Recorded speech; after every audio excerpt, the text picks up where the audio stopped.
siang kabut. Iya. Beberapa kali itu selalu divert dia. Iya.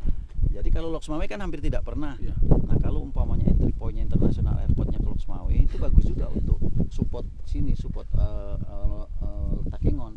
Karena ini alam ini agak sulit ya. Katakanlah kalau umpamanya yang datang sudah dua pesawat atau 2 kali kemari. Itu kan slotnya pasti pagi, agak siang sedikit. Nah siang ini kan nanti sering divert biasanya penumpang gimana. Nah kalau akses dari Loksmawe itu bagus, Loksmawe kayaknya 24 jam nggak apa-apa dia turun naik. Itu juga untuk perkembangan pariwisata di sini bagus itu menurut saya. Berarti pilihan weekend pagi itu Pak, satunya Mas Kabut itu.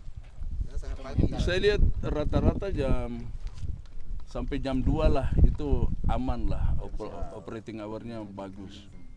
Jadi kalau misalnya jam 7 sampai jam 14 begitu, itu 7 jam, atau jam 3 misalnya jam 15, itu masih sepadan karena bandar udara ini kan bandar udara PNS Pak. Jadi ada aturan bahwa PNS itu ibaratnya wajib masuk 7,5 sampai 8 jam. Jadi kalau misalnya operating hour-nya jadi jam 6 sampai misalnya jam 14, itu sangat cocok dengan kita. Artinya tidak ada alasan untuk teman-teman harus menghandle begitu. Tapi waktunya tetap di bawah jam 14. Itu yang paling ideal. Yang paling ideal. Tapi nextnya kalau memang Rata-rata sih juga kabut saya lihat dimainnya jam 3 lewat ya. Jam 15. Mungkin kita sambil jalan nanti